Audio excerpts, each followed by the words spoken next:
Filipe Garcia, economista da IMF, junta-se via Skype a este fecho de contas. Filipe, muito boa tarde. Partimos para esta cimeira como sendo uma cimeira decisiva. No final deste encontro, o que é que fica? Olá, boa tarde. Ficam várias coisas. A primeira coisa que me parece que fica é que a Europa continua a fazer os mínimos, mas nunca mais do que os mínimos. Ou seja, se tivesse saído desta reunião menos do que saiu, seria uma verdadeira catástrofe. Mas aquilo que saiu também não agradou totalmente os mercados e, enfim, toda a gente que espera por uma solução mais sustentável. Fica também a ideia que, enfim, já existia, mas que agora está mais forte, que vamos ter duas Europas, a Europa que está no euro e a que não está no euro, e podemos ir até mais longe e falar em três Europas, que é a Europa muito particular que tem o Reino Unido só, e que de alguma forma, enfim, acaba por reforçar a ideia que a participação do Reino Unido na União Europeia é muito particular. Aliás, o Reino Unido não faz parte do euro, não faz parte do espaço Schengen.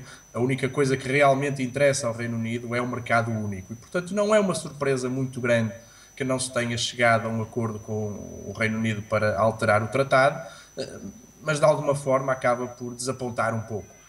Penso que das coisas mais importantes que destacaria desta reunião é o facto de realmente já estarmos a caminhar para a tal união fiscal que há uns meses esta parte parecia quase impossível e que agora já está quase concretizada. Há uns meses atrás, a maioria dos países não aceitaria escrever na sua Constituição limites ao déficit, ainda por cima limites na casa de 0,5%, ou seja, déficit nulo na prática. Agora, o mundo mudou, a força das circunstâncias faz com que os países aceitem ceder soberania para que possam, de alguma forma, contribuir para a estabilidade do euro.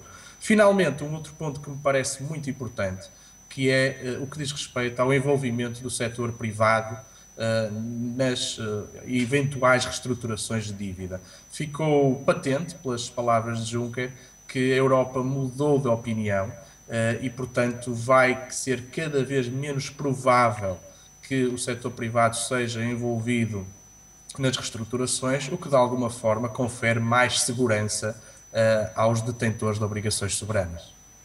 Filipe, e depois deste conjunto de soluções, o mercado volta a estar atento, sobretudo, ao papel que o Banco Central Europeu vai ter nesta resolução da crise. O que é que ficou também de sentimento para o mercado depois da reunião de ontem do Banco Central Europeu?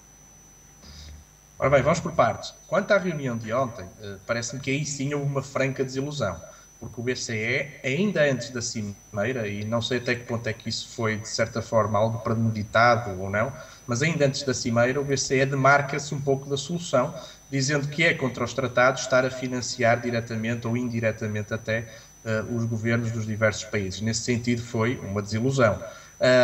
Mas ficou a sensação que, se for necessário dinheiro para fazer algum tipo de resgate, ele vai aparecer.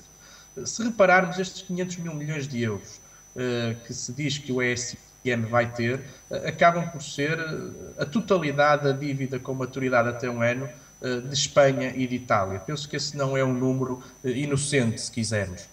E já se abriu a porta a empréstimos bilaterais dos bancos centrais ao FMI, para depois o FMI proceder à implementação de planos de austeridade nos países que disso necessitarem. Este sempre foi o caminho que nós, aqui na IMF, fomos defendendo como sendo plausível para a resolução da crise, isto é, a utilização do FMI como ponte de financiamento entre os bancos centrais e os diversos países, e, por outro lado, uma governação financeira da Europa que vai passar cada vez menos pela Europa e muito mais pelas instituições internacionais.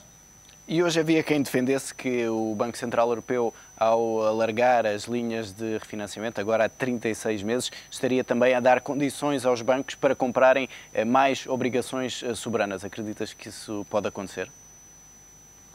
Eu acredito que pode acontecer, mas que não é esse o intuito. O intuito penso eu, que tem muito mais a ver com as tensões no mercado monetário interbancário, que está praticamente congelado, ou seja, não há praticamente transações entre os diversos bancos.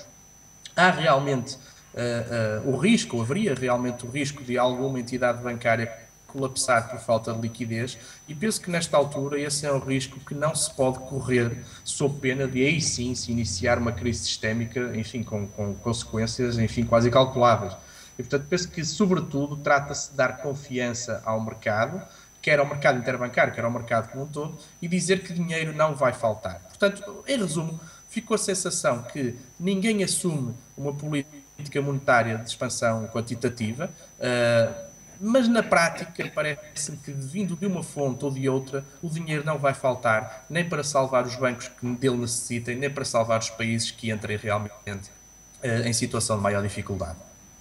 E os mercados parecem estar a refletir essa perspectiva. Filipe, obrigado por estas explicações. Filipe Garcia, economista da IMF, com uma leitura das conclusões deste Conselho Europeu. Um Conselho Europeu que ficou marcado também pela participação do Banco Central Europeu, que vai passar a ter um papel ativo na gestão do Fundo Europeu de Estabilização Financeira. Banco Central Europeu que ontem teve a reunião mensal, cumpriu com a expectativa, baixou a taxa de juros para 1%, mas desiludiu no mais importante ao afastar a ideia de uma compra em força de obrigações. Os investidores ontem castigaram a letargia europeia, as yields subiram, as ações caíram.